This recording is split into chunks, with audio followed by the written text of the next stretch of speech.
मेरा नाम दिव्या है। मुझे हर हाल में उसे उस जगह से निकालना है, चाहे मुझे 50 लाख देने पड़े या 50 करोड़, या फिर खुद को अंधा और अपाहिज साबित करना पड़े। एक भारी सी आवाज़ कमरे में गूंजी। एक बहुत ही खूबसूरत और नौजवान लड़का था। लेकिन सर, अगर उस चालाक औरत को हमारे इस खेल के बारे में पता चल गया तो सारा खेल बिगड़ जाएगा। उसके नौकर ने घबराते हुए कहा, तुम इन सब की फिक्र मत करो, हम उसकी आंखों के सामने पैसों का पर्दा डाल देंगे। तुम हमारे जाने की तैयारी करो। मेरा नाम दिव्या है और मैं एक बहुत ही बेबस, गरीब और अनाथ लड़की हूँ। मैं जब 8 साल की थी, जब मेरी माँ की मौत हो गई थी, मैं जब इस दुनिया में अकेली थी, तब मुझे मेरे किसी अपने की ज़रूरत थी, तो मेरे पास कोई नहीं था। मुझे वो काली रात आज भी याद है, जब अस्पताल के बिस्तर पर मेरी माँ ने वो आखिरी सांस ली थी और मैं अपनी माँ के गले से लगकर बहुत रो रही थी। मेरे आंसू उनके ऊपर गिर रहे थे और वो रात मेरी जिंदगी की सबसे भयानक रात थी। जब मेरी माँ के अंतिम संस्कार का वक्त आया तो मुझे ऐसा लगा कि मेरी दुनिया ही उजड़ गई। मैं फूट फूट कर रो रही थी। तब मेरे चाचा ने मेरे सर पर प्यार से हाथ रखा था और कहा था कि रो मत मेरी बच्ची, आज से तुम मेरी बच्ची हो। चाचा ने मुझे अपने गले से लगाकर सहारा दिया था और मैं उनके गले से लगकर बहुत रोई थी। मैंने अपने छोटे से दिल को तसल्ली दी थी कि शायद दुनिया इतनी भी बुरी नहीं है और मुझे एक बाप का साया मिल गया। लेकिन शायद मेरी किस्मत में किसी अपने का प्यार लिखा ही नहीं था। जैसे ही चाचा मुझे अपने घर लेकर गए, चाची ने मुझे ऐसे देखा जैसे मैं उनके ऊपर एक बोझ बनने के लिए आई हूँ। उनकी आंखों में छुपी नफरत मुझे इतनी छोटी उम्र में भी नजर आती थी। मेरी चाची का नाम सुशीला था। वो एक बहुत ही बुरी औरत थी। जब मेरे चाचा काम करने के लिए बाहर चले गए और मुझे चाची के पास छोड़ गए, उनके जाने के बाद तो जैसे घर का माहौल भी बदल गया हो। वो घर जो कुछ दिन पहले मेरे लिए एक सहारा बना था, वो अब मुझे कैद खाना लग रहा था। इधर आओ मनहूस लड़की, वहाँ क्या खड़ी हो? मैं उनके पास गई थी कि तभी उन्होंने मेरे हाथ में झाड़ू दे दिया और बोली, मुफ्त की रोटियां नहीं तोड़ने दूंगी तुम्हें। चलो जल्दी से चुपचाप काम पर लग जाओ। चाचा की अपने खुद की 3 बेटी थी। उनकी बड़ी बेटी का नाम अंजलि, दूसरी का नाम नैना और तीसरी का नाम आरोही था। वो अपने बच्चों से बहुत प्यार करती थी और अपनी बच्चों की हर जिद पूरी करती थी। और वो अपनी बेटियों के फटे पुराने कपड़े मुझे पहनने के लिए दे दिया करती थी। और मेरा कमरा किसी कबाड़ खाने से कम नहीं था। उसकी खिड़कियां टूटी हुई थी। ठंड में वहां से बहुत तेज ठंडी हवा आती थी। ये लो, पहन लो इन्हें, वरना नंगे पैर और फटे हुए कपड़े पहनकर घूमोगी। एहसान मानो मेरा कि तुम्हें पहनने के लिए कपड़े दे रही हूँ। उन्होंने अपनी बड़ी बेटी का एक पुराना सा सूट मुझे दे दिया। मैंने वो कपड़े चुपचाप लिए और अपने कमरे में जाकर बहुत रोने लगी। चाची मुझे 100 बार अपने एहसान का ताना मारती थी और मुझे अनाथ होने का एहसास करवाती थी। सुबह 5 बजे से मेरी ड्यूटी शुरू हो जाती थी। मैं उस घर का कोना कोना चमकाती, किचन के गंदे बर्तन धोना, वहाँ की सफाई करना और चाची उनके बच्चों के लिए खाना बनाना, ये मेरा रोज का काम था। मैं सारा दिन उनके बच्चों के आगे पीछे घूमती रहती थी और मुझसे किसी नौकरानी की तरह वो अपने काम करवाती रहती थी।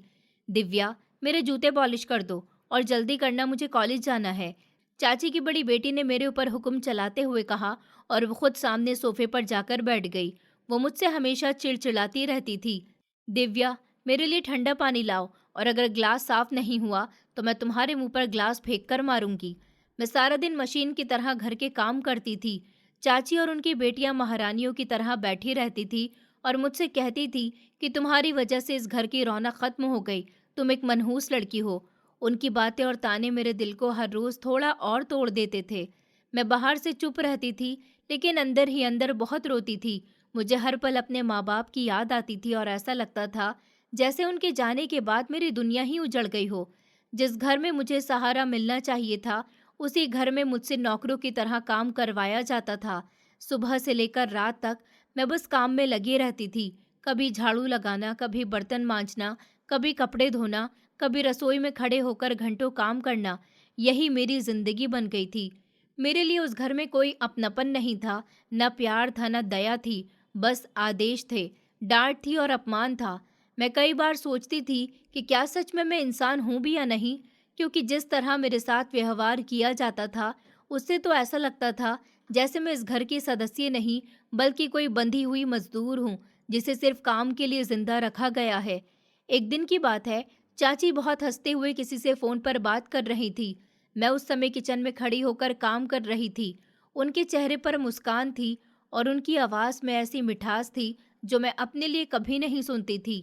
उन्होंने इस तरह हंसते हुए देखकर ही मैं समझ गई थी कि ज़रूर चाचा का फ़ोन होगा, क्योंकि वो जब भी चाचा जी से बात करती थी तभी उनकी आवाज़ इतनी मीठी हो जाती थी। फ़ोन स्पीकर पर था, इसलिए किचन तक उनकी सारी बातें साफ सुनाई दे रही थी। मेरा हाथ काम कर रहा था, लेकिन ध्यान पूरा उनकी बातों पर लगा हुआ था। तभी मैंने सुना कि चाचा ने मेरे बारे में पूछा कि दिव्या कहाँ है। ये सुनते ही मेरे दिल की धड़कनें तेज हो गईं। मुझे लगा शायद आज मुझे मौका मिल जाएगा, शायद आज मैं दौड़कर फ़ोन के पास जाऊं और रोते हुए चाचा को सब सच बता दूं कि उनके पीछे इस घर में मेरे साथ क्या होता है। मैं उन्हें बता दूं कि उनकी पत्नी मुझे कैसे तानों और जिल्लत में जीने पर मजबूर करती है। मैं ये भी बता दूं कि उनके बच्चे मुझे कैसे नीचा दिखाते हैं, जैसे मैं कोई नौकरानी हूँ। एक पल के लिए मुझे लगा जैसे मेरी बंद जुबान को आवाज़ मिल जाएगी, लेकिन तभी चाची ने झूठ बोलना शुरू कर दिया। उन्होंने बड़े आराम से कहा कि दिव्या तो बराबर में अपनी सहेली के घर गई हुई है और यहाँ बहुत खुश है। आप उसकी ज़रा भी फिक्र मत करिए, मैं उसका ख्याल अपनी बेटी से भी ज़्यादा रखती हूँ। उनके मुंह से ये झूठ सुनकर मेरे हाथ सुन पड़ गए। मैं वहीं खड़ी रह गई। मुझे यकीन नहीं हुआ कि कोई इंसान इतनी आसानी से इतना बड़ा झूठ कैसे बोल सकता है। जिस औरत ने मुझे कभी बेटी की तरह देखा तक नहीं, वो चाचा से कह रही थी कि वो मेरा ख्याल अपनी बेटी से ज़्यादा रखती है। उस पल मेरे अंदर बहुत कुछ टूट गया। मेरा मन किया कि मैं दौड़ कर जाऊं और फ़ोन छीनकर चाचा से कह दूं कि नहीं चाचा, ये सब झूठ है। मैं बिल्कुल भी खुश नहीं हूँ, मैं बहुत दुख में हूँ, मुझे बचा लीजिए। लेकिन तभी चाची ने मेरी तरफ घूर कर देखा। उनकी आंखों में चेतावनी थी। उन्होंने हल्के से इशारा किया कि मैं वहीं रुक जाऊं और एक शब्द भी ना बोलूं। उनका वो इशारा मेरे लिए किसी धमकी से कम नहीं था।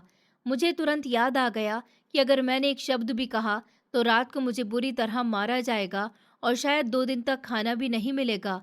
डर ने मेरी आवाज़ को फिर से कैद कर लिया। मैं चाहकर भी कुछ नहीं बोल पाई।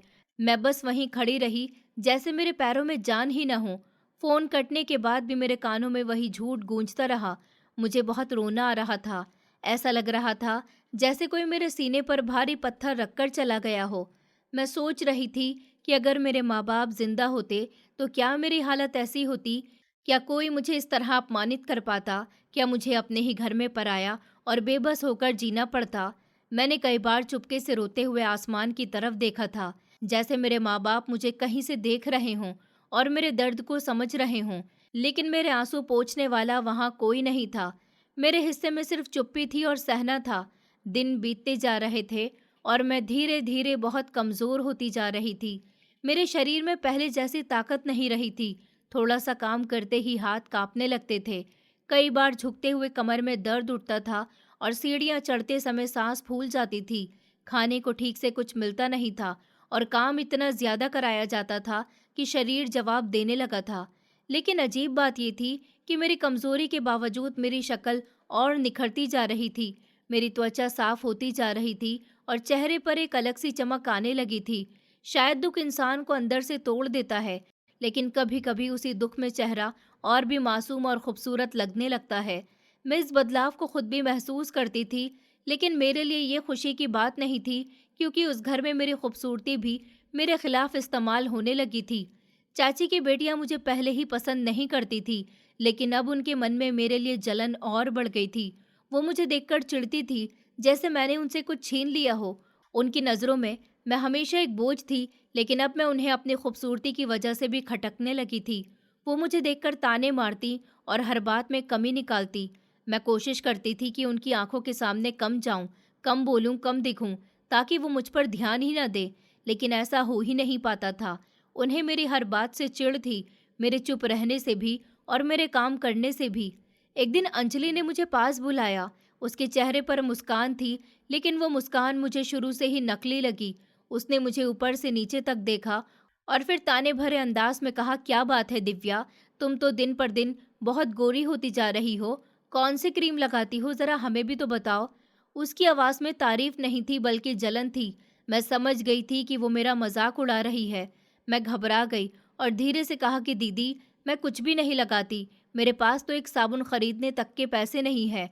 मैंने सच ही तो कहा था क्योंकि मेरे पास सचमुच अपने लिए कुछ खरीदने की हैसियत नहीं थी। मैं जो थी जैसी थी बस वैसी ही जी रही थी। लेकिन मेरी ये बात सुनकर अंजलि और भड़क गई। उसने अचानक मेरे चेहरे को जोर से नोचते हुए फिर पूछा कि तुम मुझे जवाब दोगी। उसकी उंगलियों की पकड़ इतनी तेज थी कि मेरे गाल में जलन होने लगी। मैं डर गई और कुछ बोल भी नहीं पाई। मैंने बस इतना कहा कि नहीं दीदी, मैं सच कह रही हूँ। लेकिन उसने मेरी बात बीच में ही काट दी और गुस्से से कहा कि तुम्हारी इतनी हिम्मत कि तुम खुद को मुझसे ज्यादा खूबसूरत समझो। इतना कहकर उसने मेरे गाल पर जोरदार थप्पड़ मारा। वो थप्पड़ सिर्फ मेरे चेहरे पर नहीं, मेरे आत्मसम्मान पर भी पड़ा था। मेरा सर एक तरफ झटक गया। मेरी आंखों से आंसू अपने आप निकल पड़े। मैं कुछ समझ ही नहीं पाई कि मेरी गलती क्या थी। क्या सिर्फ इतना कि मैं चुप थी? क्या सिर्फ इतना कि मैं बिना किसी क्रीम के भी गोरी दिख रही थी? क्या सिर्फ इतना कि मैं उनकी तरह नहीं थी? उस एक थप्पड़ ने मुझे फिर याद दिला दिया कि इस घर में मेरा अस्तित्व सिर्फ अपमान सहने के लिए है। अंजलि मुझे दो चार बातें सुनाकर वहां से चली गई, लेकिन मैं वहीं जमीन पर बैठ गई। मेरे गालों में जलन थी और दिल में दर्द। मैं रोती रही, लेकिन आवाज दबाकर, ताकि कोई फिर से मुझे रोने पर भी ताना न दे। उस समय मुझे लगा कि मेरी खूबसूरती भी अब मेरे लिए एक सजा बन चुकी है। पहले मैं सोचती थी कि ऊपर वाले ने अगर मुझे कुछ अच्छा दिया है तो शायद वो मेरे दुखों में एक छोटी सी राहत होगी। लेकिन अब लगने लगा था कि यही खूबसूरती मेरे लिए नई मुसीबत बन गई है। लोग मेरे दर्द को नहीं देखते थे, बस मेरा चेहरा देखते थे और उसी से जलते थे। किसी को ये नहीं दिखता था कि ये चेहरा दिन रात अपमान सहते सहते कितना थक गया है। किसी को ये नहीं दिखता था कि इस चेहरे के पीछे एक डरी हुई टूटी हुई लड़की है जो बस थोड़ा सा प्यार और सुरक्षा चाहती है। मैं अक्सर आईने में खुद को देखने से भी डरने लगी थी। मुझे लगता था कि अगर मैं खुद को देखूंगी तो शायद मुझे भी अपने ही चेहरे से नफरत होने लगेगी, क्योंकि उसी चेहरे की वजह से लोग मुझे और सताते हैं। मैं चाहती थी कि मैं बिल्कुल साधारण दिखूं, ताकि कोई मुझ पर ध्यान न दे, कोई मुझसे ना जले, कोई मुझे ताने न मारे। लेकिन इंसान अपनी शक्ल तो बदल नहीं सकता। मैं बस अपने आंचल से चेहरा ढककर रहती थी और कोशिश करती थी कि नजरें नीचे ही रहें। फिर भी कभी मेरी चाल, कभी मेरी त्वचा, कभी मेरे बाल किसी न किसी की जलन का कारण बन जाते थे। उन दिनों मेरी हालत ऐसी हो चुकी थी कि मैं खुद को धीरे धीरे खोती जा रही थी। मेरे अंदर की हंसी खत्म हो चुकी थी। सपने जैसे किसी ने मुझसे छीन लिए थे। मैं अब आने वाले कल के बारे में सोचती ही नहीं थी, क्योंकि मेरा आज ही इतना भारी था कि उससे बाहर निकलने की हिम्मत ही नहीं बचती थी। हर दिन मेरे लिए एक नई परीक्षा जैसा होता था। सुबह आँख खुलते ही डर शुरू हो जाता कि आज क्या सुनना पड़ेगा, आज कौन अपमानित करेगा, आज किस बात पर डांट पड़ेगी। और रात तक शरीर और मन दोनों इतने थक जाते थे कि रोने की भी ताकत नहीं बचती थी। फिर भी मेरे अंदर कहीं ना कहीं एक छोटी सी उम्मीद बची हुई थी, बहुत कमजोर सी लेकिन थी। शायद यही उम्मीद मुझे टूटकर बिखरने से बचाए हुए थी। मैं मन ही मन सोचती थी कि एक दिन ये सब खत्म होगा। एक दिन कोई तो होगा जो मेरी चुप्पी को समझेगा। एक दिन सच सामने जरूर आएगा और मुझे जिंदगी से छुटकारा मिलेगा। लेकिन वो दिन कब आएगा ये मुझे नहीं पता था। और फिर एक दिन सुबह से ही घर का माहौल कुछ अलग था। हर तरफ भागदौड़ थी, आवाजें थीं, बर्तनों की खनखनाहट थी और चाची के चेहरे पर एक अजीब सी बेचैनी भी साफ दिखाई दे रही थी। मैं सुबह से ही काम में लगी हुई थी, लेकिन उस दिन की हलचल देखकर मुझे समझ आ गया था कि घर में कोई खास बात है। थोड़ी देर के बाद चाची तेज कदमों से मेरे पास आई और सख्त आवाज में बोली कि मेरी बात कान खोलकर सुन लो। आज घर का सारा काम बिल्कुल अच्छे से होना चाहिए, कहीं कोई कमी नहीं रहनी चाहिए। और अभी तुरंत किचन में जाओ और खाना बनाने की तैयारी करो, क्योंकि आज अंजलि को लड़के वाले देखने आ रहे हैं। उनके चेहरे पर आदेश था, प्यार या अपनापन बिल्कुल नहीं था। इतना कहकर उन्होंने मुझे वहां से हटा दिया और खुद अंजलि के कमरे की तरफ चली गई, जहां शायद उसे तैयार कराने में लग गई थी। मैं चुपचाप किचन में चली गई और पूरे मन से काम में जुट गई। सुबह से दोपहर कब हो गई मुझे पता ही नहीं चला। मैं रसोई में खड़ी होकर एक के बाद एक पकवान बनाती रही। मैंने सोचा कि अगर आज सब कुछ अच्छा हो गया, अगर खाने में कोई कमी नहीं रही, अगर चाची को शिकायत का मौका नहीं मिला, तो शायद आज मुझे डांट नहीं पड़ेगी। शायद आज का दिन बिना अपमान और बिना मार के निकल जाए। इसी उम्मीद में मैं अपने हाथों की परवाह किए बिना काम करती रही।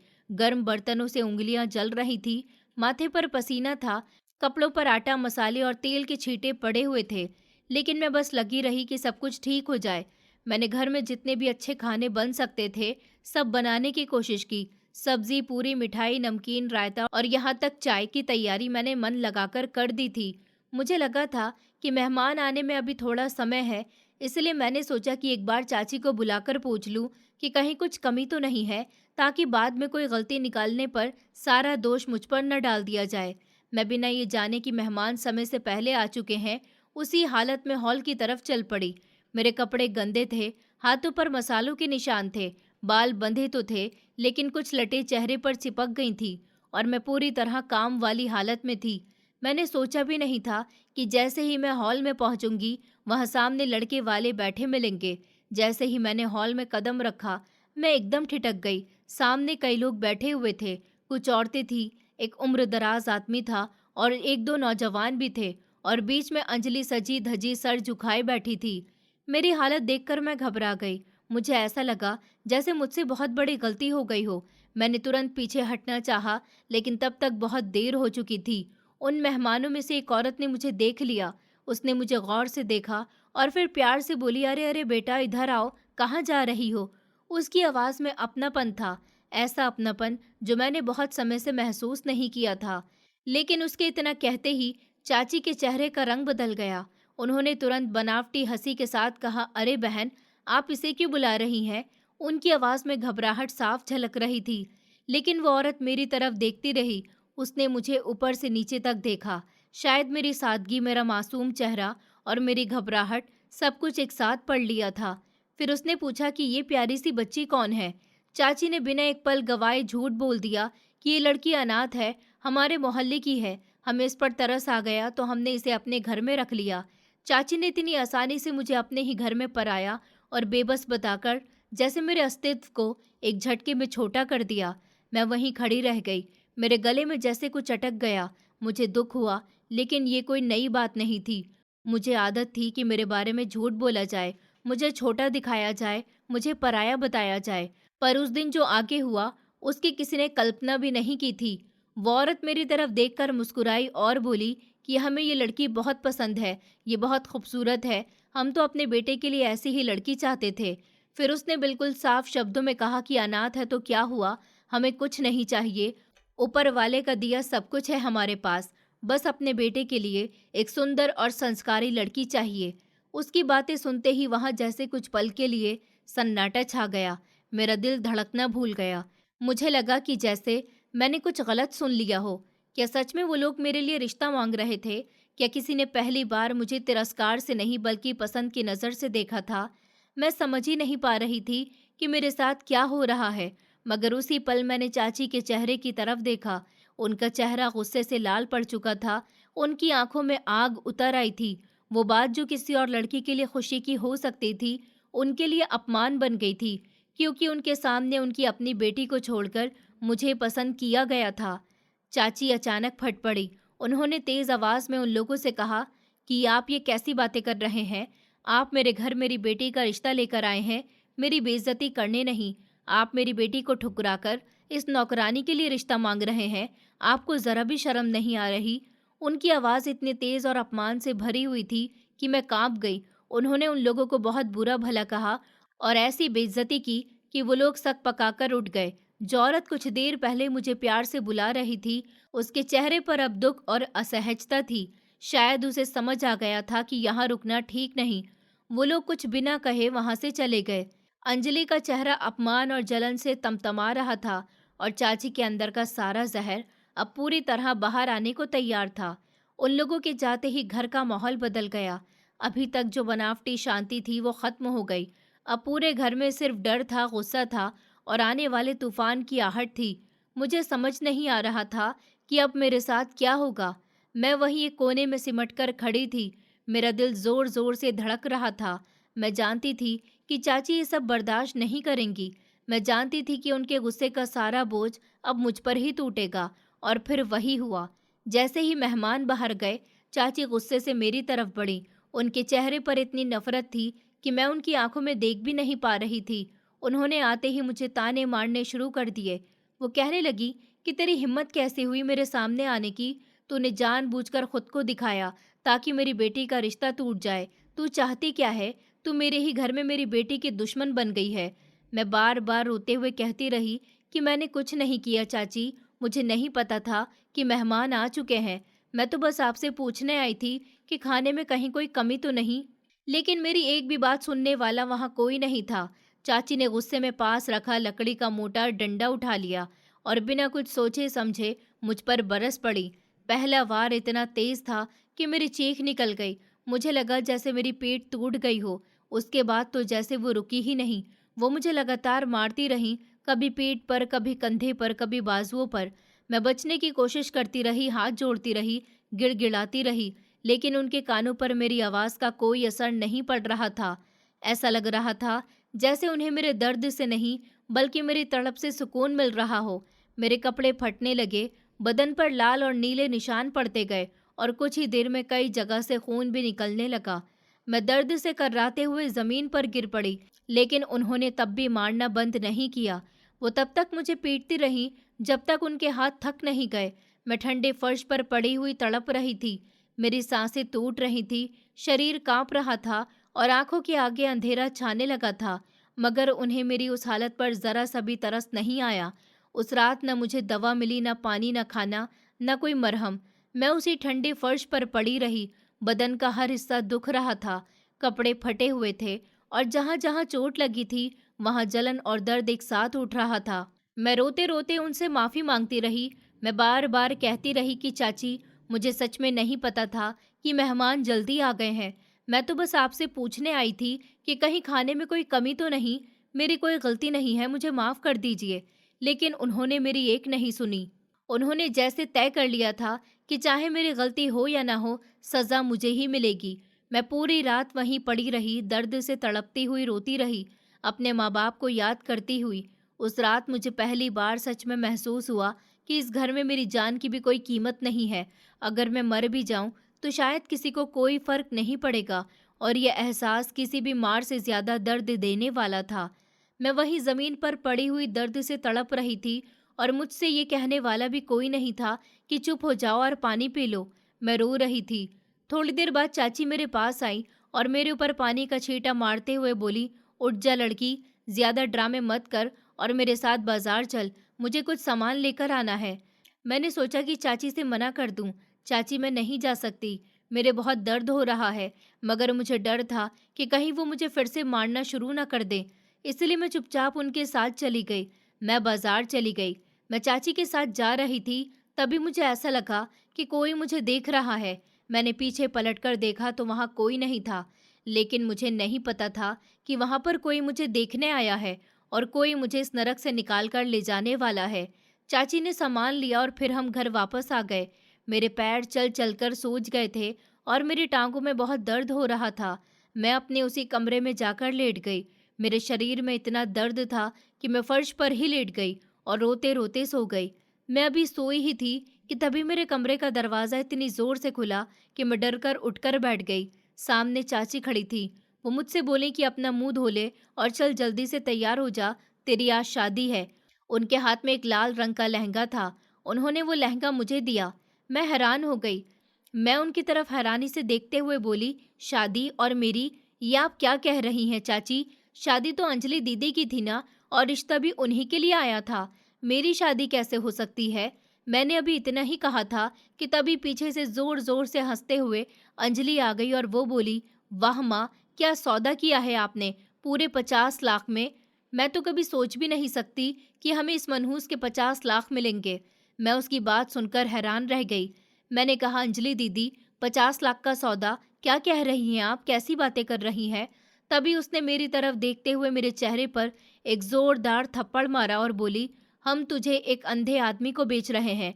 वो तेरी इस खूबसूरती के हमें पूरे 50 लाख रुपए देगा। उनकी ये बात सुनकर मेरे पैरों के नीचे से जमीन निकल गई। मैं सही कह रही हूँ, तेरी शादी अब उसी अंधे आदमी के साथ होगी जो तुझे रोज मारेगा, पीटेगा और तेरे साथ बहुत बुरा व्यवहार करेगा। ये कहते हुए अंजलि जोर जोर से हंसने लगी। उसकी हंसी मेरे कानों में हथौड़े की तरह लग रही थी, जैसे किसी को मेरे दर्द से खुशी मिल रही हो। मैं डर से कांप रही थी। मेरी आंखों से आंसू लगातार बह रहे थे। मुझे समझ नहीं आ रहा था कि ये सब सच में हो रहा है या मैं कोई बुरा सपना देख रही हूँ। मैं तुरंत चाची के पैरों में गिर गई और उनके पैर पकड़कर जोर जोर से रोने लगी।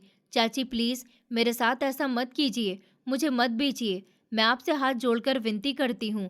मैं जिंदगी भर आपकी गुलामी करूंगी। मैं सुबह से लेकर रात तक काम करूंगी। मैं कभी किसी बात की शिकायत नहीं करूंगी।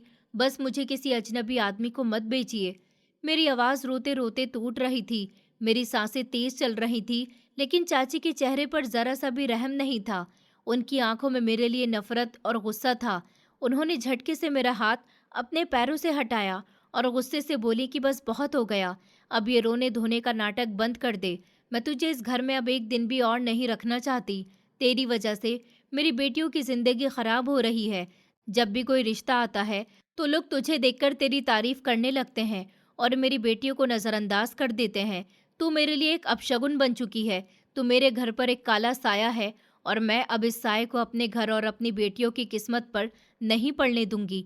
इतना कहकर उन्होंने वो लाल रंग का भारी लहंगा मेरे हाथों में दे दिया। वो लहंगा मेरे हाथों में किसी खुशी की निशानी नहीं, बल्कि मेरी जिंदगी की सबसे बड़ी सजा जैसा लग रहा था। फिर चाची बिना मेरी तरफ देखे कमरे से बाहर चली गई और बाहर से दरवाज़ा बंद कर दिया। मैं वहीं ज़मीन पर बैठ गई और ज़ोर ज़ोर से रोने लगी। उस समय मुझे अपने माँ बाप की बहुत याद आ रही थी। मुझे उनकी बातें याद आ रही थी, उनका प्यार याद आ रहा था और मैं सोच रही थी, अगर आज वो जिंदा होते तो शायद मेरी ज़िंदगी ऐसी नहीं होती। मुझे ऐसा लग रहा था जैसे इस पूरी दुनिया में मेरा कोई नहीं है, जैसे मैं बिल्कुल अकेली हूँ और कोई भी मेरी मदद करने वाला नहीं है। उस वक्त मुझे एक कड़वा सच समझ में आ गया था कि इस दुनिया में हर रिश्ता सच्चा नहीं होता। कई लोग पैसे के लिए अपने ही खून के रिश्ते को भी बेच देते हैं और उन्हें ज़रा सा भी पछतावा नहीं होता। मैं रोते रोते ऊपर वाले से प्रार्थना करने लगी कि है ऊपर वाले, अगर आप सच में कहीं हो तो मुझे इस मुसीबत से बचा लो। मैंने किसी का क्या बिगाड़ा है जो मेरे साथ इतना बड़ा अन्याय हो रहा है। मैं बार बार यही कह रही थी कि मुझे इस मुसीबत से निकाल लो, मुझे किसी अजनबी के हाथ मत बेचने दो, लेकिन मेरी आवाज़ सुनने वाला वहाँ कोई नहीं था। कमरे में सिर्फ मेरी सिसकियां गूंज रही थी। कुछ देर के बाद रोते रोते मेरी हालत इतनी ख़राब हो गई कि मेरी आवाज़ भी कमज़ोर पड़ गई। मैं चुपचाप वहीं बैठी रही। मेरी आंखों से आंसू लगातार बहते जा रहे थे और मेरा दिल डर से कांप रहा था। मुझे समझ नहीं आ रहा था कि अब मेरी ज़िंदगी में आगे क्या होने वाला है। तभी अचानक कमरे का दरवाज़ा ज़ोर से खुला। तेज़ रोशनी कमरे के अंदर आई और मैं डर कर उठकर बैठ गई। सामने चाची खड़ी थी, उनके चेहरे पर सख्ती थी। उन्होंने बिना कुछ कहे मेरा हाथ जोर से पकड़ लिया और मुझे लगभग घसीटते हुए कमरे से बाहर ले गईं। मेरा दिल जोर जोर से धड़क रहा था। मुझे लग रहा था कि जैसे मुझे किसी अंधे कुएं की तरफ धकेला जा रहा है। उन्होंने मुझे हॉल में ले जाकर एक सोफे पर बैठा दिया। वहां पहले से कुछ लोग बैठे हुए थे। कमरे में अजीब सा सन्नाटा था और सबकी नजरें मुझ पर टिकी हुई थी। उन लोगों के बीच में वही आदमी बैठा था जिससे मेरी शादी की बात हो रही थी। वो आदमी देखने में थोड़ा डरावना लग रहा था। उसके हाथ में एक छड़ी थी और उसकी आंखों पर काले रंग का चश्मा लगा हुआ था, जिससे साफ पता चल रहा था कि वो सच में देख नहीं सकता था। उसका चेहरा सख्त था और वो बिल्कुल चुप बैठा हुआ था। उसके साथ आए लोग मुझे ऐसे घूर रहे थे जैसे मैं कोई इंसान नहीं बल्कि कोई सामान हूँ जिसका सौदा किया जा रहा है। उस पल मेरा दिल डर और बेबसी से भर गया था। मुझे ऐसा लग रहा था जैसे मेरी पूरी जिंदगी मेरे सामने अंधेरे में डूबती जा रही है और मैं चाहकर भी कुछ नहीं कर पा रही हूँ। मैं बस ये चाहती थी कि किसी तरह वहां से भाग जाऊं, लेकिन मेरे पास भागने की भी कोई जगह नहीं थी और हिम्मत भी जैसे मेरे शरीर से निकल चुकी थी। मैं रोते हुए चाची का हाथ पकड़कर उनके पैरों के पास झुक गई और गिड़गिड़ाकर कहने लगी कि चाची, मेरे साथ ऐसा मत करो, मैं मर जाऊंगी। मैं उस आदमी के साथ अपना जीवन नहीं बिता सकती। मेरे ऊपर रहम कीजिए। मैं आपकी हर बात मानूंगी। मैं पूरी उम्र आपकी गुलामी कर लूंगी, लेकिन मुझे इस तरह मत बेचिए। मेरे मुंह से ये शब्द टूट टूट कर निकल रहे थे और मेरी सांसें इतनी तेज चल रही थी जैसे सीने के अंदर कोई तूफान बंद हो गया हो। लेकिन चाची के चेहरे पर जरा भी नरमी नहीं आई। उन्होंने मेरा हाथ झटककर खुद को मुझसे अलग किया और गुस्से भरी आवाज में वकील साहब से कहने लगी कि जल्दी कीजिए, कागज निकालिए और इससे अभी के अभी सिग्नेचर करवा लीजिए। मेरे पास फालतू समय नहीं है। उनकी आवाज इतनी सख्त थी कि कमरे में बैठे बाकी लोग भी चुप हो गए। वकील साहब धीरे धीरे मेरे सामने आए। उनके चेहरे पर एक अजीब सी मजबूरी थी। ऐसा लगता था जैसे उन्हें मेरी हालत पर दया तो आ रही थी, लेकिन वो कुछ कहने की हिम्मत नहीं जुटा पा रहे थे। उन्होंने बहुत धीमे और दबे स्वर में मुझसे पूछा कि क्या तुम इस आदमी से शादी करना चाहती हो? उनका सवाल सुनते ही मेरे अंदर दबा हुआ सारा डर और दर्द एक चीख बनकर बाहर आ गया। मैंने जोर से कहा कि नहीं, मैं कोई चीज़ नहीं हूँ कि जिसका सौदा किया जाए। मैं इंसान हूँ, मेरी भी इच्छा है, मेरा भी दिल है और मैं ये शादी कभी नहीं करूँगी। मेरी आवाज़ काँप रही थी, लेकिन उसमें दर्द के साथ एक आखिरी विरोध भी था, जैसे मैं अपनी बची हुई पहचान को आखिरी बार बचाने की कोशिश कर रही हूँ। मेरे इतना कहते ही चाची का चेहरा और भयानक हो गया। उन्होंने बिना एक पल गवाए मेरे चेहरे पर जोरदार थप्पड़ मारा। मेरा सर झटके से एक तरफ मुड़ गया और मेरे होंठ फट गए, मुंह से खून निकल गया। मेरी आंखों के आगे कुछ पल के लिए अंधेरा सा छा गया और कमरे में ऐसा सन्नाटा हो गया जैसे सब लोग मेरी आवाज़ नहीं बल्कि मेरी हार देख रहे हों। मैं वहीं बैठी रोती रही। मेरे आंसू लगातार गिरते जा रहे थे, लेकिन किसी ने आगे बढ़कर ये तक नहीं कहा कि बस अब रहने भी दो। मुझे पहली बार इतनी गहराई से महसूस हुआ कि उस कमरे में मैं अकेली थी, बहुत अकेली। चाची ने मेरी कलाई इतनी जोर से पकड़ी कि मुझे लगा मेरी हड्डी चटक जाएगी। उन्होंने जबरदस्ती मेरे हाथ में पेन पकड़ा दिया। मेरा हाथ कांप रहा था, उंगलियों में ताकत नहीं थी, आंखों के सामने धुंधलापन था, लेकिन उन्होंने मेरी कलाई को कागज पर रखकर दबाव बनाया और मुझसे सिग्नेचर करवा लिए। हर सिग्नेचर के साथ मुझे ऐसा लग रहा था जैसे मेरे जीते जी मेरे जीवन पर किसी और का नाम लिखा जा रहा हो, जैसे मैं अपने ही सपनों, अपने ही बचपन, अपनी ही आज़ादी को अपने हाथों से दफना रही हूँ। मैं चाहकर भी कुछ नहीं कर पा रही थी, क्योंकि डर, दर्द और बेबसी ने मुझे पूरी तरह तोड़ दिया था। मेरे सामने बैठा वो अंधा आदमी पूरे समय चुप था। वो बिल्कुल स्थिर बैठा था, जैसे कमरे में जो कुछ हो रहा है उससे उसका कोई लेना देना ही ना हो। उसके चेहरे पर ना कोई अफसोस था, ना कोई सवाल, ना कोई बेचैनी। वो बस चुप बैठा रहा।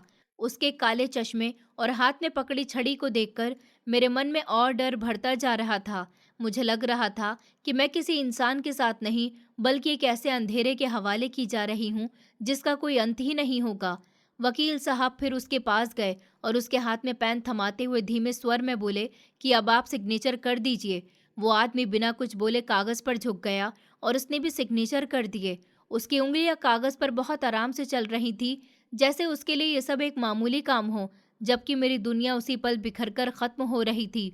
उन कागजों पर लिखी सियाही मेरे लिए किसी फांसी के हुक्म से कम नहीं थी और मैं बस आंसुओं में डूबी ये सोचती रह गई कि क्या सच में इस दुनिया में किसी लड़के की जिंदगी की कीमत सिर्फ पैसों से लगाई जा सकती है। फिर उस अंधे आदमी ने सिग्नेचर के बाद भी वो बिल्कुल चुपचाप वैसा ही बैठा रहा, जैसे कमरे में हो रही किसी भी बात से उसका कोई लेना देना ही न हो। मैं उसे लगातार देख रही थी और मेरे मन में बार बार यही सवाल उठ रहा था कि जब सब लोग बोल रहे हैं, जब मेरी चाची मेरे ऊपर इतने जुल्म कर रही है, जब मेरी जिंदगी का फैसला मेरी मर्जी के बिना किया जा रहा है, तब ये आदमी एक बार भी क्यों नहीं बोल रहा? उसके मुंह से अब तक एक शब्द भी नहीं निकला था और यही बात मुझे सबसे ज्यादा हैरान कर रही थी। मैं समझ नहीं पा रही थी कि उसकी ये खामोशी बेरुखी थी, मजबूरी थी या उसके स्वभाव का हिस्सा थी, लेकिन उस समय मेरे लिए उसकी चुप्पी भी किसी सजा से कम नहीं लग रही थी। जैसे मैं किसी ऐसे अजनबी के हवाले की जा रही थी जो मुझे देख भी नहीं सकता था और शायद समझना भी नहीं चाहता था। उसके सिग्नेचर होते ही चाची के चेहरे पर अचानक खुशी की एक अजीब चमक आ गई, जैसे उन्हें मेरी जिंदगी नहीं बल्कि कोई कीमती सामान मिल गया हो। उन्होंने तुरंत अपनी साड़ी का पल्लू ठीक किया और लालच से भरी आवाज में कहा कि अब ये लड़की आपकी है, लाइए हमारे बीच जो सौदा हुआ था उसे पूरा कीजिए, मुझे मेरे पैसे दीजिए। उनके ये शब्द सुनकर मेरा दिल फिर से अंदर तक कांप गया। मैं लड़की नहीं, जैसे मैं कोई चीज थी, कोई सामान थी, कोई जानवर थी जिसका मोलभाव हुआ हो और अब सौदा पूरा हो रहा हो। इतना सुनते ही उस आदमी ने बिना कुछ कहे अपने नौकर की तरफ हल्का सा इशारा किया। उसका नौकर तुरंत आगे बढ़ा और एक भारी सा बैग उठाकर लाया। फिर उसने बहुत सावधानी से वो बैग टेबल पर रख दिया। कमरे में कुछ पल के लिए ऐसा सन्नाटा छा गया जैसे सबकी निगाहें उसी बैग पर जाकर ठहर गई हों। चाची की आंखें उस बैग पर ऐसे टिक गईं जैसे उन्हें दुनिया की सबसे बड़ी दौलत मिल गई हो। उन्होंने जल्दी से बैग खोला और जैसे ही अंदर नोटों की गड्डियां देखी, उनका मुंह खुला का खुला रह गया। उनकी आंखों में लालच साफ चमक रहा था। वो एकदम उस बैग पर झपट पड़ी, जैसे किसी भूखे को पहली बार खाना मिला हो। वो नोटों को दोनों हाथों से छू छू कर देख रही थी, कभी उन्हें उलटती, कभी सीधा करती, कभी अपने पास खींच लेती, जैसे उन्हें यकीन ही नहीं हो रहा था कि इतने पैसे सच में उनके सामने पड़े हैं।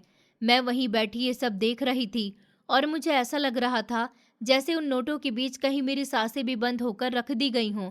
तभी अंजलि भी तेजी से वहां आई और उसने पैसों की तरफ हाथ बढ़ाना चाहा, लेकिन चाची ने फौरन उसका हाथ पीछे धकेलते हुए कहा, तुम सीधी खड़ी रहो लड़की, मुझे देखने दो, तुमसे मैं बाद में बात करूंगी। उनके स्वर में ऐसा लालच था कि उस समय उन्हें अपनी बेटी भी याद नहीं रही, उन्हें सिर्फ पैसे दिख रहे थे और कुछ नहीं। मैं ये देखकर और भी टूट गई, क्योंकि उस पल मुझे पूरी तरह समझ आ गया कि उन्होंने सच में मुझे बेच दिया है और अब उनके लिए मेरी कोई कीमत नहीं बची थी। थोड़ी देर तक पैसों को बार बार देखने के बाद चाची ने बैग बंद किया, उसे कसकर पकड़ा और जल्दी से अंदर जाकर रख आई।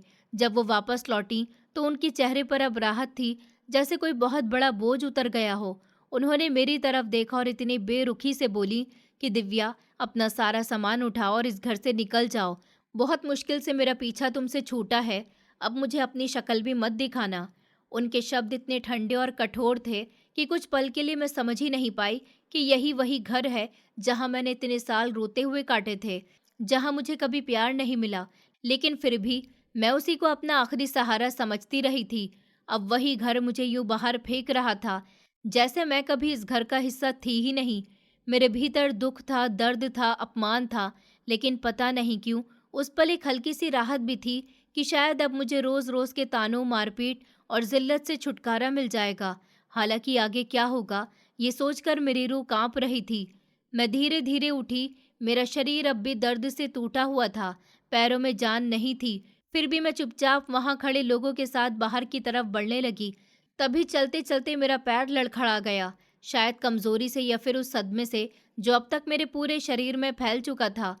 तभी उस आदमी के नौकर ने जल्दी से मेरा हाथ संभालते हुए कहा, संभल कर चलिए, अब आप हमारे मालिक की पत्नी है। उसके मुंह से ये सुनकर मैं कुछ पल के लिए ठिठक गई। मैं उसकी तरफ देखने लगी, क्योंकि उसकी आवाज में पहली बार मेरे लिए एक तरह की इज्जत थी, एक अपमान नहीं तो कम से कम इंसानियत जरूर थी। मुझे ऐसा लगा जैसे इतने सालों में पहली बार किसी ने मुझे धक्का देने के बजाय संभालने की कोशिश की हो। यह एहसास ही मेरे लिए इतना अनजाना था कि मैं खुद समझ ही नहीं पाई कि मेरे अंदर क्या हो रहा है। मैं हैरान थी, उलझन में थी और थोड़ा सा भावुक भी, क्योंकि अब तक मेरी जिंदगी में किसी ने मुझे इस तरह से इज्जत देकर नहीं पुकारा था। थोड़ी देर बाद हम सब घर के बाहर आ गए। बाहर हवा चल रही थी, लेकिन मेरे भीतर अब भी घुटन भरी हुई थी। चाची ने दरवाजे के पास खड़े होकर उस आदमी से कहा, ले जाइए इसे और अब इसे यहाँ कभी मत लाना। उनकी आवाज में न अपनापन था, न दुख, न विदाई, बस छुटकारे की ठंडक थी, जैसे उन्होंने कोई मुसीबत अपने सर से उतार दी हो।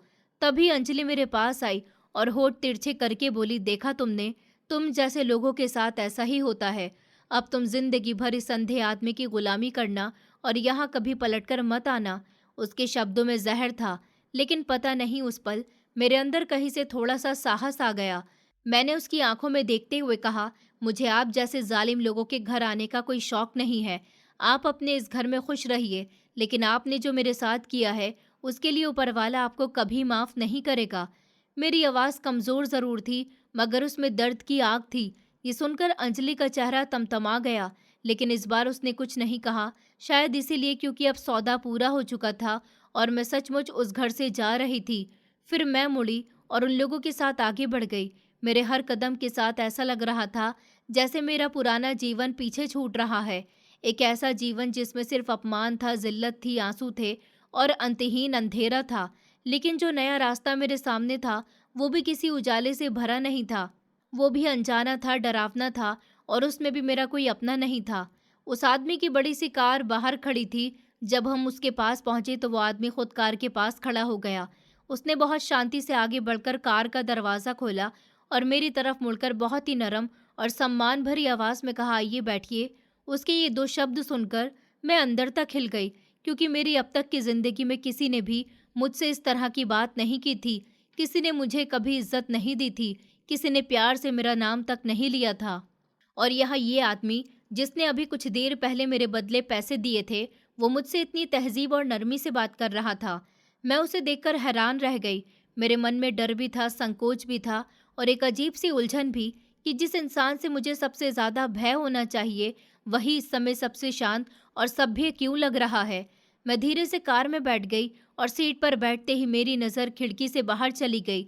घर धीरे धीरे मेरी आंखों से दूर होने लगा और मैं सोचने लगी कि पता नहीं अब मेरे साथ क्या होने वाला है। इन जालिम लोगों ने मुझे इस अंधे आदमी के साथ बांध दिया। मैं नहीं जानती थी कि आगे मेरी जिंदगी और भी बड़ी सजा बनने वाली है या पहली बार मुझे कहीं थोड़ा सा सुकून मिलने वाला है। मेरे दिल में डर की पड़ते थी, लेकिन उन्हीं के बीच कहीं बहुत गहराई में एक छोटा सा सवाल भी जन्म ले रहा था कि क्या ये आदमी सचमुच वैसा है जैसा मुझे बताया गया है, या फिर मेरी किस्मत मुझे किसी नए मोड़ की तरफ ले जा रही है। मैं कार की खिड़की से बाहर देखती रही और मेरी आंखों से आंसू चुपचाप बहते रहे, क्योंकि पीछे छूटा हुआ घर मेरा कभी अपना नहीं था और सामने आने वाला रास्ता भी पूरी तरह अजनबी था। गाड़ी सड़क पर बहुत तेजी से दौड़ रही थी और मैं उसके अंदर एक कोने में सिमटी हुई बैठी थी। मेरे सर पर लाल दुपट्टा था और मैं उसी से अपना चेहरा छिपाकर चुपचाप रो रही थी। मेरी आवाज़ बार बार गले में अटक जाती थी, लेकिन आंसू रुकने का नाम नहीं ले रहे थे। मेरे दिल में इतना डर भरा हुआ था कि मैं सांस भी संभल कर ले रही थी। मेरे पास बैठा वो अंधा आदमी अब भी बिल्कुल चुप था। उसने अब तक मुझसे एक बात भी नहीं कही थी, न कोई सवाल किया था, न कोई तसल्ली दी थी और ना ही मेरी हालत देखकर कोई हमदर्दी जताई थी। उसकी ये खामोशी मुझे बेचैन कर रही थी, लेकिन न जाने क्यों मेरे मन के किसी कोने में बार बार यह एहसास भी उठ रहा था कि शायद वो मुझे कुछ कहना चाहता हो, शायद वो मेरे दर्द को महसूस कर रहा हो, शायद वो मेरे रोने को सुन रहा हो और मुझे थोड़ा समय दे रहा हो। मगर ये सब सिर्फ मेरे मन के अंदाजे थे, क्योंकि असल में गाड़ी के भीतर अजीब सा सन्नाटा पसरा हुआ था। तभी उसने हल्के से अपना हाथ उठाकर ड्राइवर को इशारा किया और बहुत धीमे मगर ठहरे हुए अंदाज में कहा कि गाड़ी की रफ्तार तेज कर दो। उसके इतना कहते ही गाड़ी ने जैसे और तेज सांस भर ली। वो एक मोड़ पर मुड़ी और हवा को चीरती हुई आगे बढ़ने लगी। मैं सीट को कसकर पकड़कर बैठ गई। मेरे मन में डर और घबराहट दोनों बढ़ते जा रहे थे। मैं बार बार सोच रही थी कि ये मुझे कहाँ ले जाया जा रहा है। वहाँ मेरे साथ क्या होगा? कि ये आदमी भी मुझे उसी तरह दुख देगा जैसे अब तक बाकी सब देते आए थे, या फिर मेरी किस्मत में कोई नया इम्तिहान लिखा है। रास्ता लंबा लग रहा था और हर गुजरता हुआ पल मेरे लिए किसी पहाड़ जैसा भारी था। थोड़ी देर के बाद गाड़ी एक बहुत बड़े आलीशान घर के सामने जाकर रुक गई। जैसे ही गाड़ी रुकी, मैंने धीरे से आंसू भरी आंखों से बाहर देखा और उस घर को देखकर कुछ पल के लिए मैं सचमुच हैरान रह गई। मेरे सामने एक बहुत बड़ा महल जैसा घर था, ऊंचा, विशाल और इतना खूबसूरत कि जैसे किसी फिल्म का सीन हो। बड़े बड़े गेट थे, चमकदार फर्श था, बाहर लगी रोशनियां हल्की सी चमक रही थी और पूरे घर में एक रौब था, एक ठहराव था, जिसे देखकर साफ समझ आ रहा था कि ये किसी बहुत बड़े और अमीर इंसान का घर है। फिर मैंने अपने ही मन में कड़वी सी हंसी के साथ सोचा कि जाहिर सी बात है कि जिस इंसान ने मुझे 50 लाख में खरीदा है, वो कोई छोटा मोटा आदमी तो हो ही नहीं सकता। उसके पास इतनी दौलत होगी ही। और मैं उस वक्त अपने दर्द में डूबी हुई थी। ये महसूस कर रही थी कि मुझे किसी आम घर में नहीं बल्कि एक ऐसे संसार में लाया गया है जहाँ सब कुछ है, बस मेरे लिए सुकून नहीं है। अभी मैं यही सब सोच ही रही थी कि सामने से दो नौकर लगभग भागते हुए आए। उन्होंने बड़ी फुर्ती से गाड़ी का दरवाज़ा खोला। पहले वो आदमी बाहर निकला। उसका अंदाज अभी भी उतना ही शांत था, उतना ही सधा हुआ, जैसे उसके अंदर कोई जल्दी न हो। फिर एक नौकरानी मेरी तरफ बढ़ी। उसने बहुत धीरे से मेरा हाथ पकड़ा और मुझे सहारा देकर गाड़ी से नीचे उतारा। उसके छूने में कठोरता नहीं थी, लेकिन मैं फिर भी सहम गई थी, क्योंकि अब मैं किसी अनजान जगह पर थी, किसी अनजान दुनिया के बीच खड़ी थी। वो मुझे धीरे धीरे अंदर लेकर गई। मेरे कदम बहुत भारी थे, जैसे हर कदम पर मेरा डर मेरे पैरों से लिपट रहा हो। मैं सर झुकाए उसके साथ चलती रही और फिर उसने मुझे एक बहुत ही बड़े कमरे में जाकर बैठा दिया। जब मैंने पहली बार उस कमरे को ठीक से देखा तो मेरी आंखें कुछ पल के लिए ठहर गईं। वो कमरा बेहद बड़ा था। चारों तरफ शानदार सजावट थी, दीवारों पर खूबसूरत काम था, मोटे पर्दे लगे थे, चमचमाता फर्श था, एक बड़ा सा पलंग था जिस पर महीन कढ़ाई वाली चादर बिछी हुई थी। कमरे में हल्की से खुशबू फैली हुई थी और हर चीज़ इतने सलीके से रखी गई थी जैसे किसी रानी का कमरा हो। लेकिन न जाने क्यों मेरे दिल में सबके लिए कोई खुशी नहीं उठी। मेरे लिए वो सब कोई मायने नहीं रखता था, क्योंकि उस वक्त मेरा मन टूटा हुआ था, मेरी आत्मा डरी हुई थी और मेरी आंखों के सामने सिर्फ यही सच था कि मुझे मेरी मर्जी के बिना यहाँ लाया गया है। इसलिए वो आलीशान कमरा भी मुझे किसी खूबसूरत जगह की तरह नहीं, बल्कि एक सोने का पिंजरा लग रहा था। बाहर से चमकदार, अंदर से कैद। मैं पलंग के एक कोने पर बैठ गई और अपने दुपट्टे को कसकर पकड़े रही। मेरा दिल बहुत तेज धड़क रहा था। मैं बार बार दरवाजे की तरफ देखती और फिर घबराकर नजरें झुका लेती। मेरे मन में बस एक ही डर घूम रहा था कि पता नहीं अब वो अंधा आदमी मेरे साथ क्या करेगा। क्या वो अभी कमरे में आएगा? क्या वो मुझसे बात करेगा? क्या वो मुझे छुएगा? क्या वो वैसा ही क्रूर निकलेगा जैसा चाची ने कहा था, या शायद उससे भी बदतर? मेरे शरीर पर पहले से पड़े घाव अभी भरे नहीं थे और अब मेरी रूह पर एक नया डर बैठ गया था। मैं इतनी डरी हुई थी कि कमरे की हर आहट मुझे चौंका देती थी। तभी कुछ ही देर बाद कमरे का दरवाज़ा धीरे से खुला। मेरी सांसें अटक गईं। मैंने तुरंत अपना दुपट्टा थोड़ा और आगे खींच लिया और सहमकर दरवाजे की तरफ देखने लगी। मुझे पूरा यकीन था कि अब वही अंधा आदमी अंदर आएगा जिससे मेरी ज़बरदस्ती शादी कराई गई है। लेकिन जैसे ही मेरी नज़र दरवाजे पर पड़ी, मैं एकदम खड़ी हो गई। वहाँ कोई अंधा आदमी नहीं खड़ा था, बल्कि एक बहुत ही अच्छा खूबसूरत लंबा चौड़ा सा जवान लड़का खड़ा था। वो देखने में इतना आकर्षक था कि कुछ पल के लिए मैं भूल ही गई कि मैं रो रही थी। उसकी लंबी कद काठी थी, चौड़े कंधे थे, साफ सुथरा व्यक्तित्व था और उसके चेहरे पर एक अजीब सा आत्मविश्वास और ठहराव था।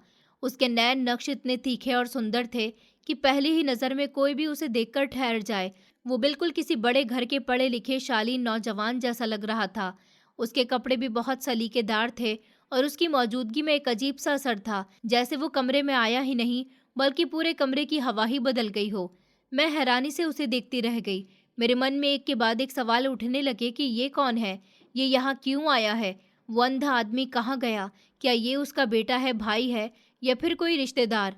लेकिन फिर उसी पल मेरे दिल के किसी कोने में एक अजीब सी आशंका भी उठी, क्योंकि उसके चेहरे में मुझे कुछ जाना पहचाना सा महसूस हुआ, जैसे उसकी खामोशी और उसका अंदाज कहीं न कहीं उसी इस आदमी से जुड़ा हो जिसे मैं अब तक अंधा समझ रही थी। मैं उसे बिना पलक झपकाए देख रही थी और वो भी दरवाजे पर खड़ा मुझे देख रहा था। उसकी आंखों में कुछ था जिसे मैं समझ नहीं पा रही थी। न गुस्सा, न अहंकार, न हवस, बस जैसे कोई गहरी बात हो, कोई छुपा हुआ राज हो। मेरी धड़कनें तेज हो गईं और मैं और भी ज्यादा उलझन में पड़ गई, क्योंकि जिस अंधे आदमी की तस्वीर मैंने अपने मन में बना ली थी, उसके सामने ये सच्चाई बिल्कुल अलग खड़ी थी। उस पल मुझे पहली बार लगा कि शायद मेरी जिंदगी का सच अभी उतना सीधा नहीं है जितना मैं समझ रही थी। शायद जो कुछ मैंने देखा वो पूरी कहानी नहीं थी। शायद इस घर में आने के साथ ही मेरी जिंदगी किसी ऐसे मोड़ पर पहुंच गई है जहां हर पर्दा उठने के बाद एक नया राज सामने आएगा और मैं पलंग के उस कोने पर बैठी बस उसी खूबसूरत अनजान लड़के को देखती रह गई। मेरी आंखों में डर भी था और हैरानी भी थी और कहीं बहुत गहराई में एक छोटा सा सवाल भी कि आखिर ये कौन है और वो अंधा आदमी कहाँ गया। वो आदमी धीरे धीरे मेरे पास आकर बैठ गया और बहुत ही शांत और नरम आवाज में मुझसे बोला, डरो मत दिव्या, मेरा नाम विहान है और मैं तुम्हें बहुत समय से पसंद करता हूँ। और सच ये है कि वही आदमी हूँ जो अंधा बनकर तुम्हारी चाची के घर आया था और जिससे तुम्हारी शादी हुई है। उसकी ये बात सुनकर मैं एकदम चौंक गई और हैरानी से उसकी तरफ देखने लगी, क्योंकि अब तक मैं यही समझ रही थी कि मेरी शादी सच में किसी अंधे आदमी से हुई है। विहान ने मेरी आंखों में डर और सवाल देखे तो वो धीरे से मुस्कुराया और फिर मुझे सारी बात बताने लगा। उसने कहा, जब मेरे माता पिता तुम्हारी चाची के घर अंजलि को देखने के लिए गए थे तो उन्हें अंजलि नहीं बल्कि तुम पसंद आ गई थी, क्योंकि तुम बहुत मासूम और सुंदर लग रही थी। लेकिन तुम्हारी चाची को ये बात बिल्कुल पसंद नहीं आई और उन्होंने मेरे माता पिता की बहुत बेइज्जती करके उन्हें घर से निकाल दिया। जब वो लोग घर लौटे तो उन्होंने मुझे सारी बात बताई। उन्होंने मुझे तुम्हारे बारे में बताया कि तुम कितनी सुंदर हो, कितनी सीधी हो और तुम्हारे साथ घर में कैसा व्यवहार होता है। उनकी बात सुनकर मेरे मन में तुम्हें देखने की इच्छा हुई, इसलिए जब तुम एक दिन अपनी चाची के साथ बाजार गई थी तब मैं दूर से तुम्हें देखने गया था। और सच कहूँ तो तुम्हें देखते ही मैं तुम्हें पहले ही नज़र में पसंद करने लगा था। मुझे लगा कि तुम बहुत अलग हो, तुम्हारी आंखों में मासूमियत है और तुम्हारे चेहरे पर दर्द भी साफ दिखाई देता है। उसी समय मैंने फैसला कर लिया था कि मैं तुमसे ही शादी करूंगा, लेकिन मुझे पता था कि तुम्हारी चाची कभी भी इस रिश्ते के लिए राजी नहीं होगी, इसलिए मुझे ये पूरा नाटक करना पड़ा। मैंने अंधा बनने का नाटक किया ताकि तुम्हारी चाची लालच में आकर तुम्हारी शादी मुझसे कर दे। लेकिन दिव्या, मैंने ये सब इसलिए नहीं किया कि मैं तुम पर हुक्म चलाऊं या तुम्हारे साथ बुरा व्यवहार करूं या तुम्हें अपना गुलाम बनाकर रखूं। मैंने ये सब इसलिए किया क्योंकि मैं तुम्हें उस नरक से निकालना चाहता था जहां तुम इतने सालों से दर्द सह रही थी। मैं तुमसे सच्चा प्यार करता हूँ और मैं तुम्हें यहाँ इस घर में अपनी पत्नी बनाकर लाया हूँ। मैं हमेशा तुम्हारी इज्जत करूँगा, तुम्हें खुश रखूँगा, तुम्हें वो सब प्यार दूँगा जिसकी तुम हकदार हो। तुम अपने पिछले दुख भूल जाओ, अब तुम्हारी ज़िंदगी नई शुरुआत करने वाली है। उसकी ये सारी बातें सुनकर मैं कुछ देर तक बिल्कुल चुप बैठी रही, क्योंकि मुझे यकीन ही नहीं हो रहा था कि मेरी ज़िंदगी में इतना बड़ा बदलाव आ सकता है। मेरी आंखों में फिर से आंसू आ गए, लेकिन इस बार ये आंसू दुख के नहीं बल्कि राहत और खुशी के थे। मुझे ऐसा लगा जैसे इतने सालों बाद किसी ने मेरे दर्द को सच में समझा है और मुझे पहली बार किसी ने इंसान की तरह सम्मान दिया। उस दिन के बाद मेरी ज़िंदगी सच में बदल गई। विहान ने मेरे साथ हमेशा बहुत अच्छा व्यवहार किया। उसने मुझे कभी दुख नहीं दिया, बल्कि हर समय मेरा साथ दिया। उसने मुझे पढ़ने के लिए भी प्रोत्साहित किया और मुझे यह एहसास दिलाया कि मैं भी इस दुनिया में सम्मान के साथ जी सकती हूँ। मैं धीरे धीरे अपने पुराने दर्द भूलने लगी और विहान के साथ उस घर में खुशी से रहने लगी। कुछ समय के बाद मुझे ये भी पता चला कि मेरी चाची के कारोबार में बहुत बड़ा नुकसान हो गया। उनका सारा पैसा धीरे धीरे खत्म हो गया और मेरी चाची अब घर पर ही रहने लगी हैं। उनकी बेटियों के लिए भी अब कहीं से रिश्ते नहीं आते और वो लोग बहुत परेशान रहते हैं। ये सब सुनकर मुझे समझ आ गया कि इस दुनिया में किसी के साथ अन्याय करने की सज़ा कभी ना कभी ज़रूर मिलती है और ऊपर वाला हर इंसान को उसके कर्मों का फल देता ही है। लेकिन अब मैं अपने अतीत के बारे में ज़्यादा नहीं सोचती, क्योंकि मेरी नई ज़िंदगी विहान के साथ प्यार और सम्मान से भरी हुई थी और मैंने आखिरकार वो सुकून पा लिया था जिसकी मुझे हमेशा से तलाश थी। दोस्तों, उम्मीद करती हूँ आपको हमारी कहानी पसंद आई होगी। कहानी पसंद आई है तो वीडियो को लाइक करें, चैनल पर नए हैं तो चैनल को सब्सक्राइब करें और हाँ, नोटिफिकेशन बेल को ज़रूर दबाएं ताकि अगली अपडेट सबसे पहले आपको मिले।